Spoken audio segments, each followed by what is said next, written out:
Վրաստանի մշակույթի նախարար Թինաթին Ռուխաձեն հրաժարական է տվել։ Ինչպես նշված է նրա հայտարարության մեջ, որոշումը կայացրել է առողջական վիճակից ելնելով։ Վարչապետի հետ խորհրդակցությունից հետո որոշում կայացրեցի թողնել մշակույթի նախարարի պաշտոնը։ Առողջական վիճակից ելնելով ինձ անհրաժեշտ կլինի անցնել բուժման հատուկ կուրս, ինչի պատճառով չեմ կարողանա պատշաճ կերպով կատարել նախարարի պարտականությունները։ Մշակույթը մի ոլորտ է, որն առանձնահատուկ հոգատարություն եւ ուշադրություն է պահանջում։ Ցավում եմ, որ առողջական վիճակս թույլ չի տալիս պատշաճ ուշադրություն դարձնել այն գործին, որն այնքան շատ եմ սիրում եւ ինձ համար ամենաթանկն է։ Ռուխաձեն շնորհակալություն է հայտնել վարչապետին վստահության համար։ Նա նաև շնորհակալություն է հայտնել կառավարության անդամներին աջակցության եւ զորակցության համար։ Ուրախ ենք, որ Վրաստանը մասնակցել է Միացյալ Նահանգների ղեկավարությամբ անցկացված բազմազգ Sea Breeze 2026-ին ռազմածովային վարժանքին, որը համախմբում է ՆԱՏՕ-ի դաշնակիցներին եւ գործընկերներին փոխգործակցությունն ու ծովային անվտանգությունն ամրապնդելու համար, նշված է Վրաստանում Միացյալ Նահանգների դեսպանատան տեղեկատվության մեջ։ Մասնակիցներն անցել են վարժանքներ ականների հայտնաբերման եւ չեզոքացման, ստորջրյա աշխատանքների եւ փրկարարական գործողությունների, ինչպես նաեւ պայթուցիկ զինամթերքի վնասազերծման եւ անօդաչու համակարգերի կիրառման ուղղությամբ։ Վարժանքին մասնակցում էր Վրաստանի առափնյա պահպանության եւ Վրաստանի պաշտպանության ուժերի 12 զինծառայող։ Համատեղ վարժանքներով դաշնակիցներն ու գործընկերներն ամրապնդում են տարածաշրջանային անվտանգությունը եւ նպաստում Սևծովյան տարածաշրջանի անվտանգության ու կայունության ամրապնդմանը, գրում է Վրաստանում Միացյալ Նահանգների դեսպանատունը։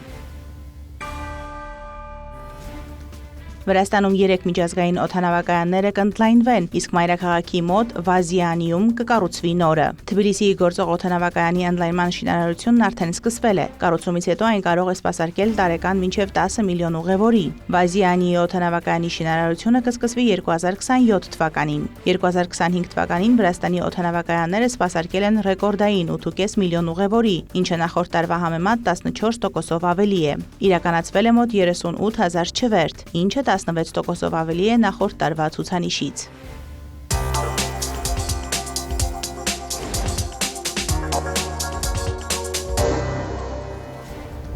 Անկարա աշխատանքային այցի շրջանակում Վրաստանի կրթության, գիտության եւ երիտասարդության նախարար Գիվի Միկանաձեն հանդիպում է ունեցել Թուրքիայի երիտասարդության եւ սպորտի նախարար Օսման Աշքն Բակի հետ։ Կողմերն ընդգծել են Վրաստանի եւ Թուրքիայի միջև վաղեմի բարեկամական հարաբերությունները եւ նշել երիտասարդական հարցերում համագործակցության խորացման կարեւորությունը։ Վրաստանի կրթության նախարարության տվյալով քննարկումները կենտրոնացած են եղել համատեղ ամառային ճամբարների կազմակերպման, երիտասարդական կենտրոնների միջև կապերի ընդլայնման եւ երիտասարդական դրամաշնորհների համատեղ մրցույթների ստեղծման վրա։ Հանդիպման ավարտին նախարարները վերահաստատել են համատեղ նախագծեր իրականացնելու իրենց հանձնառությունը։ Կողմերը նաև համաձայնել են ակտիվորեն աջակցել այն նախաձեռնություններին, որոնք նպաստում են երկու երկրների երիտասարդների միջև կապերի սերտեցմանը եւ փորձի փոխանակմանը։ Հանդիպմանը մասնակցել են Վրաստանի կրթության, գիտության եւ երիտասարդության նախարարի տեղակալ Զվիադ Գաբիսոնյան եւ Թուրքիայում Վրաստանի արտակարգ եւ լիազոր դեսպան Արչիլ Կալանդյան։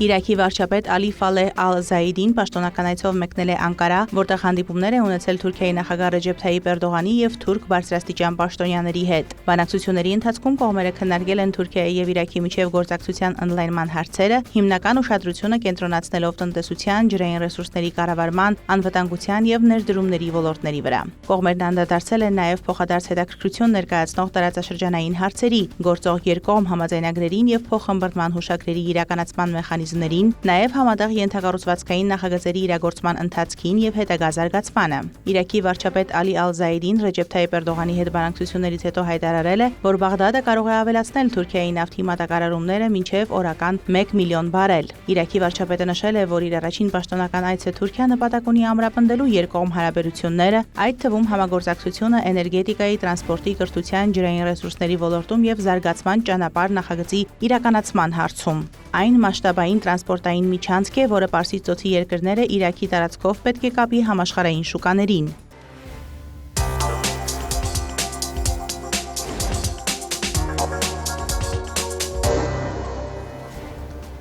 Իրանի զինված ուժերի Խաթամ Ալ-Անիբա կենտրոնական շտաբի ներկայացուցիչը հայտարարել է, որ այն երկրներն ու ընկերությունները, որոնք կօգտվեն Իրանի սառեցված ակտիվներից, այլևս չեն կարողանա ազատ անցնել Հորմուզի նեղուցով։ Պաշտոնյան հիշեցրել է, որ Միացյալ Նահանգների նախագահ Դոնալդ Թրամփը նախկինում հայտարարել էր, թե ռազմական գործողությունների ընթացքում Հորմուզի նեղուցով անցնելիս վնասված նավերի փոխհատուցումը կարող է իրականացվել Իրանի սառեցված ակտիվների հաշվին։ Զգուշացնում ենք բոլոր այն երկրներին եւ ընկերություններին, որոնք կընդունեն Թրամփի առաջարկը եւ կօգտվեն Իրանի սառեցված ակտիվներից, այսուհետ Իրանի զինված ուժերը նրանց որևէ նավի չի թույլատրի անցնել Հորմուզի նեղուցով, հայտարարել է Խաթամ ալ-Անիբա շտաբի ներկայացուցիչը։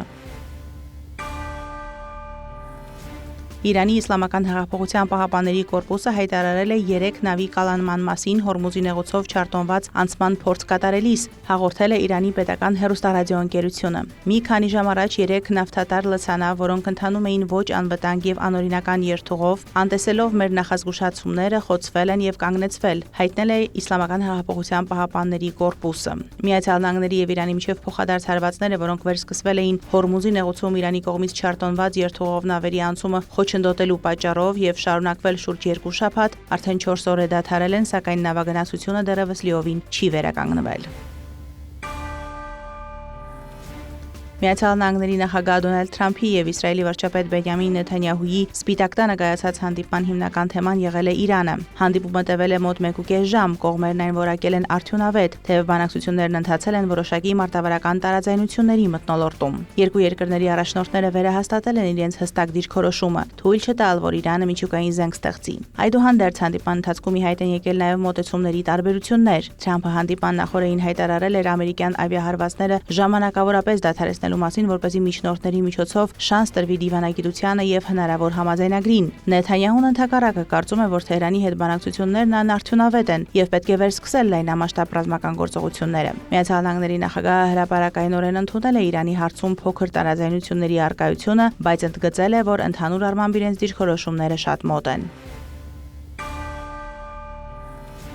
Կասպից ծովում ուկրաինական ուժերի կողմից իրանական նավի թիրախավորումից հետո Իրանի արտգործնախարար Աբբաս Արաղչին հեռախոսազրույց է ունեցել իր ուկրաինացի գործընկեր Անդրեյ Սիբիայի հետ։ Վերջինս հավաստիացրել է, որ իրանական նավին հարվածը միտումնավոր չի եղել եւ որ Կիևը էսկալացիայի չի ձգտում։ X-ի իր էջում արված գրառման մեջ Իրանի արտգործնախարարը հայտնել է, որ Իրանը նույնպես շահագրգռված չէ էսկալացիայով։ Իրանը նույնպես չի ձգտում լարվածության սրման, բայց հստակ հասկացրել է, մեր քաղաքացիների կամ շահերի դեմ ցանկացած հարձակում անընդունելի է։ Կրած կորուստների դիմաց պետք է փոխհատուցում լինի։ Հուլիսի 25-ին Թեհրանը հայտնել էր, որ Ուկրաինայի կողմից իրանական նավի թիրախավորման հետևանքով զոհվել է 1 նավաստի, մի քանիսը վիրավորվել են։ Իրանը հերքել էր մեղադրանքները, որ նավը ռազմական բեռներ էր տեղափոխում եւ խոստացել էր անպատասխան չթողնել այս հարձակումը։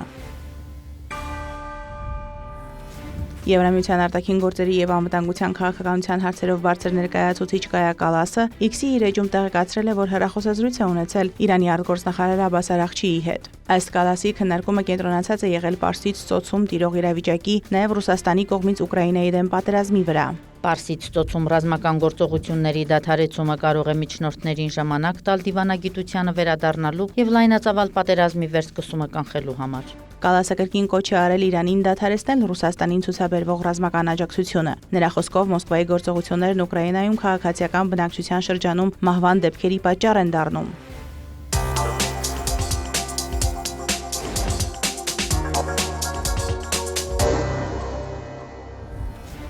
Ադրբեջանը մոտ 40 տոննա սարքավորում է նվիրաբերել Ուկրաինային երկաթուղային համակարգի գործունեությանն աջակցելու համար։ Ըստ Ուկրաինայի էներգետիկայի նախարարության սարքավորումները նախարարության էներգետիկ կենտրոնի միջոցով մատակարարվել են երկաթուղու տարածաշրջանային ստորաբաժանումներից մեկին, ուկրաինացի երկաթուղային աշխատողների աշխատանքին աջակցելու եւ կարեւորագույն ենթակառուցվածքների գործունեությունն ապահովելու համար։ Գրեթե ամեն օր կենտրոնի միջոցով նոր սարքավորումներ են ուղարկվում Ուկրաինայի տարբեր շրջաններ։ Այս սարքավորումները նպաստում են ինչպես էներգետիկ ոլորտի, այնպես էլ այլ կարեւորագույն ենթակառուցվածքային օբյեկտների անխափան գործունեությանը ռուսական հարձակումների մշտական սպառնալիքի պայմաններում, ասված է հայտարարության մեջ։ Ուկրաինայի նախարարությունը շնորհակալություն է հայտնել Ադրբեջանին կարևորագույն ենթակառուցվածքային օբյեկտների ամրապնդման գործում ցուցաբերած աջակցության եւ օգնության համար։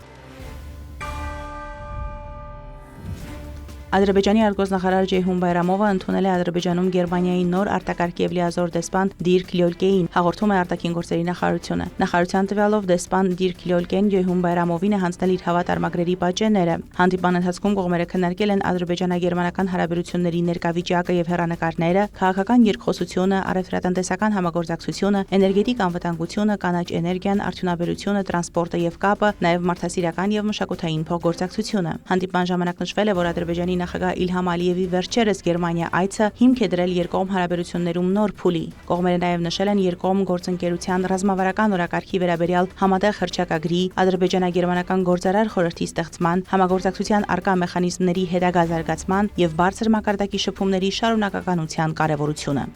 Մարոթ Արվերդյան, Հարևաններ։